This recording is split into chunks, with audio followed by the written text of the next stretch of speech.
6:49, time for the morning rush. A New Mexico man is accused of providing the weapon that was used to kill an Alamogordo police officer. Officer Anthony Ferguson was shot and killed. It was during a traffic stop on July the 15th of last year. Alamogordo police officers charged Dominic De La O for his murder.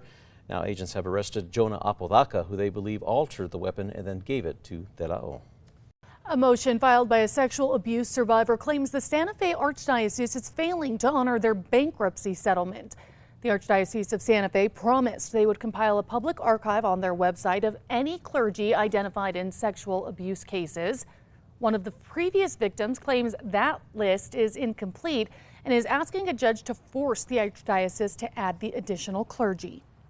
Happening today, jury selection is scheduled to begin in the trial for the armorer from the movie set of Rust. It was during a fatal shooting. Hannah Gutierrez Reed is charged with involuntary manslaughter and tampering with evidence in the death of cinematographer Helena Hutchins. In October of 2021, Hutchins was fatally shot by actor Alec Baldwin while rehearsing a scene for Rust. Gutierrez Reed's trial is scheduled to run through March the 6th. Erica. And here's a look at our school day forecast. Temperatures are in the mid-30s this morning, so grab a jacket. You'll even need a windbreaker for this afternoon's windy conditions. We're now hearing from Albuquerque's police chief about a recent crash he was involved in. Driving his unmarked police unit on Saturday, Chief Harold Medina says his wife noticed two homeless people fighting, with one of them brandishing a gun and firing a shot. The chief says he decided to get out of the situation and then crashed into the driver of a Mustang, who was taken to the hospital. A disruptive passenger forced an American Airlines flight to make an emergency landing at the Sunport. American Airlines says that the flight landed safely and that the aircraft was met by local law enforcement upon arrival. As of this morning, APD has not released any other details. However, a passenger took to social media saying that he, along with 5 other passengers, had to wrestle and hold a man down after he tried to open the airplane door. Erica. And here's a look at our threat index. It is moderate today, as we'll be seeing windy conditions and high fire danger this afternoon. The new Blue Door Health Center is coming to the South Valley. Blue Cross Blue Shield says that residents will all be able to come in and learn more about their health, along with available health care resources. Services provided will be free of charge and are not limited to Blue Cross Blue Shield members. The center is scheduled to be completed by summer. Nobis Rehabilitation Partners is planning to turn an empty 3-acre lot near Mountain and Lomas into a new medical rehabilitation center. But neighbors in the area are pushing back, saying the development will draw in more traffic to an already busy roadway. Neighbors have until March 1st to appeal the city's zoning change. Erica. All right, a check on traffic. There are no accidents or slowdowns to report this morning.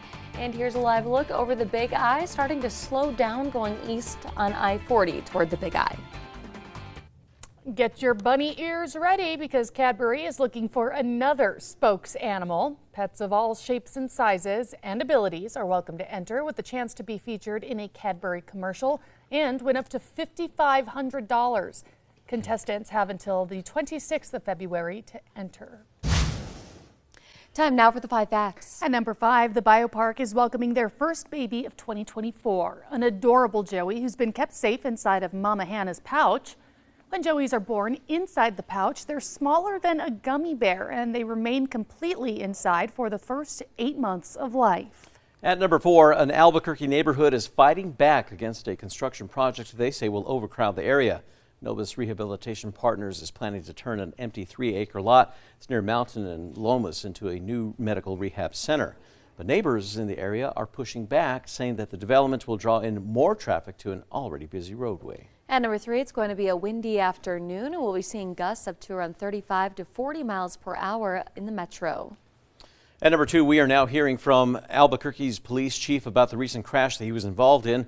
Driving his unmarked police unit on Saturday, Chief Harold Medina says he spotted a homeless camp that was on Alvarado near Central and went back around to check it out.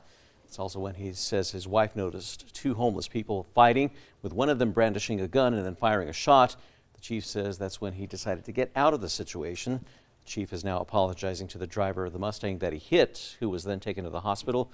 The chief also defended policies allowing family members in take-home vehicles. And at number 1, a New Mexico man accused of providing a gun used to kill a police officer is facing federal charges this morning. Alamogordo officer Anthony Ferguson was shot and killed during a traffic stop on July 15th. Dominic De La O was arrested for that murder and is facing 10 years in federal prison. Now, Jonah Apodaca is on the hook for giving De La O the gun. He's facing 15 years for being a felon in possession of a firearm. De La O will go to trial in November.